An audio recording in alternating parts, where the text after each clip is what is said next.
William Faulkner was born on September 25, 1897 in New Albany, Mississippi. He is a great American novelist and is considered one of the most important writers of Southern literature, along with Mark Twain, Truman Capote, and Flannery O'Connor. He is a recipient of the Nobel Prize Laureate and has had 3 novels ranked in modern libraries' 100 best novels of the 20th century. One of these novels was As I Lay Dying, published in 1930. Faulkner claims to have written it in only 6 weeks and didn't change a word of it. It is classified as a satire, comedy, and tragedy. The title comes from Homer's The Odyssey, when Agamemnon speaks to Odysseus. As I lay dying, the woman with the dog's eyes would not close my eyes, as I descended into Hades. As I Lay Dying is written using a technique called stream of consciousness. This is a writing style that tries to portray an individual's point of view by giving the written equivalent of their thought process. It is a continuous flow of thoughts, feelings, and memory.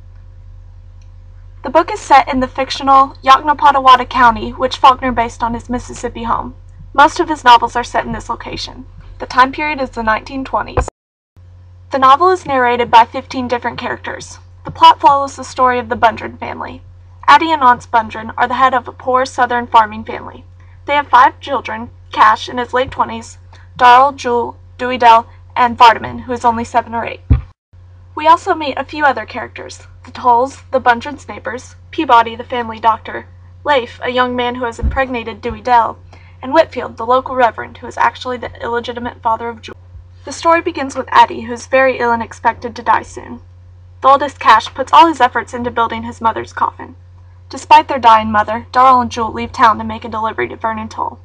Shortly after they leave, Addie dies. Dewey Dell, focused on her pregnancy, barely mourns her mom's death. Vardaman, the youngest, associates his mom's death with a fish he caught and cleaned earlier that day. In the novel's shortest chapter, he says, "My mother is a fish." The funeral is held the next day. A few days later, Darrell and Jewel return. The buzzards over the house let them know their mother has died. It was Addie's wish to be buried in her hometown of Jefferson. This will be difficult for the family, but Aunts obliges because he would like to get a new set of false teeth while they are in town. The family loads up in their mule-drawn wagon. The next day, they are forced to cross the river at a makeshift ford because the main bridge has been washed out. A log upsets the wagon and the coffin's knocked out, Darrell's leg broken, and the mules drown. The Tolls help the family fish all their things out of the water. Aunts buys new mules by selling the farm equipment and Jewel's horse.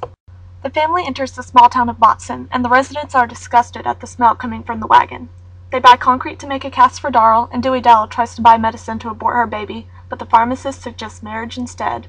They spend the night at a local farm. Darrell, skeptical of their mission to bury their mother, sets fire to the barn with Addie's coffin in it, but Jewel is able to save it and most of the animals. The next day, the family arrives in Jefferson. Rather than pay for the barn, they accuse Darrell of insanity, and men come to take him to a mental institution. They bury their mother. The next morning, the children are greeted by Aunts, who has bought a new set of false teeth.